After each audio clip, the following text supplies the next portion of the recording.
WikiLeaks has released documents claiming that the CIA has hacking tools designed to break into devices like phones, TVs, and routers. These hacking tools allegedly include malware, viruses, and zero-day exploits that would let the CIA access iOS and Android smartphones, turn smart TVs into listening devices, and access Microsoft's Windows. Technology, one of the most advancing parts of our society. Yet, do we know that technology is also surveilling us every second of every day? Hi, my name is Jackie Boston, and I will be regarding the question, to what extent are U.S. millennials informed on the undisclosed information that the U.S. government conceals from them? Technology, one of the most advancing parts of our society. Yet, one of the most parts of our society contains this surveilling activity that we are not informed of. Although there's been years of conspiracy theories that the government is always watching us and always listening to us, there's been time and time again proof that the government is constantly surveilling us. On August 8th, 2013, the New York Times reported that the NSA secretly collects virtually all international and national emails, text messages, cell phone communications in the US borders and out. This means not only while we are in the US, constantly going through our jobs, fun activities, entertainment, life. Even when we're outside of the US government is always watching. The NSA thinks it is okay to intercept and then read America's emails. That's not how the Fourth Amendment works, says the ACLU. The Fourth Amendment provides us the ability to have secure information without the regards of the government portraying information that we conceal. Although this is not happening in today's society. While the US government listens to our conversations within our homes, they also do during our work. In the article by Derek Thompson, A World of Our Work, which talks about how society has gone through technological advancement, not in our own homes, but in our jobs, throughout cultural times to now. With this, we are only allowing the government to portray us in our homes and in our jobs. We are never safe from the government.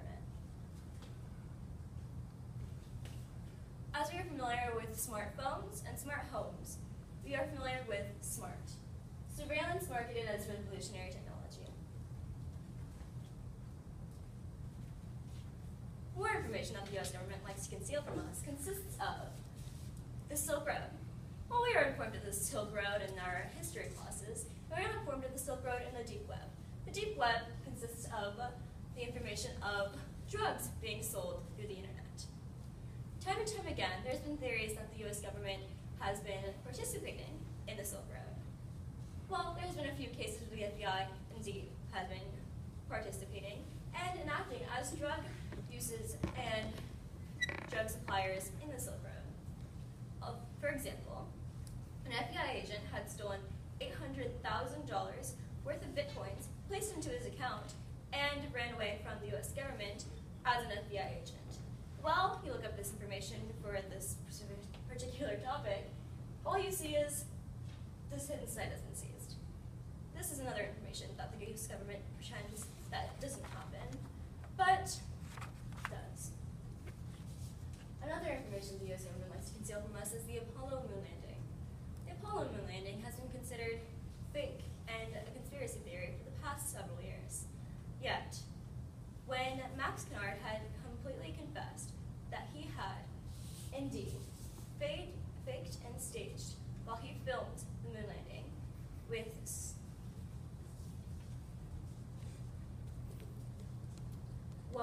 he had portrayed this. He had said that, well, I'm tired of carrying a secret around. I'm playing the cosmic fool. Screw the confidentiality agreements, screw NASA, screw our national self-esteem. I'm no fool, are you? While he says this, he portrayed the effect that the US government does conceal their information from us. People ask, why did he wait so long to unveil this information? Kennard said, a big hoax is an amazing drug, but eventually, you do come down. Cool. So my first solution to this problem is meditation. Meditation is most commonly known for peace of mind, peace of soul, freedom of stress. While it does do that, it also enlarges the evolution of the mind and opens up the third eye. With this, people are allowed to see what meditation can really do. Erwin Lezing said that enlightenment knows no boundaries of religion, culture, race, age, or gender. And to achieve enlightenment, you need to achieve meditation. While this is a great first step, meditation itself cannot teach you the secrets of the world.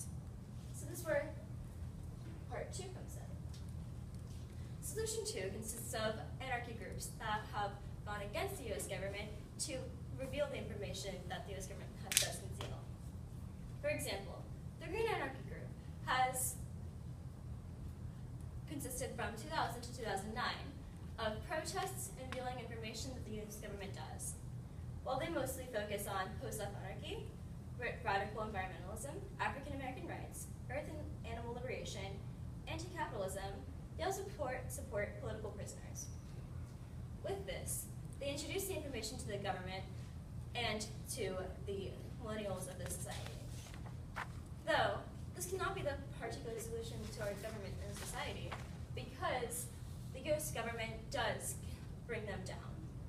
Since 2008, 120 anarchy groups have been taken down by the US government for suspicion. Therefore, I have come to my third solution. I have come across the idea of an anarchist teaching classes of what the government does conceal. When I had first pondered upon the idea, I thought of how would they get the funding to do this?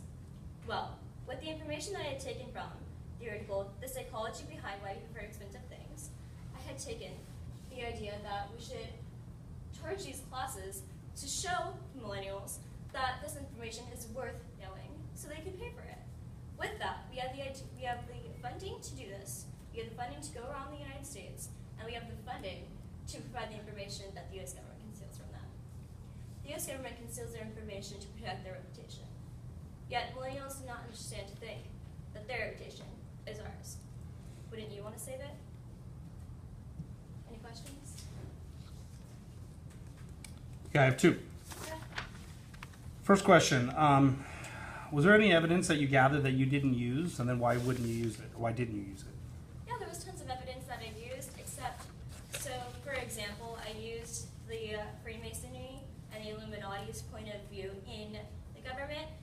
The reason why I didn't use that is because I thought that it had drawn away from the question itself, the information that is disclosed, and how to provide it, the solution for it. So I simply thought it would just bring away from the question itself. Okay, and next question, if you had more time, what additional research would you do? Additional research I would do would be upon solutions that could be more effective. Yeah, I do agree that my third solution would be the most potential for our society. I think that maybe there could be more, such as reliving anarchy groups or reliving protests. All right, cool, thank you.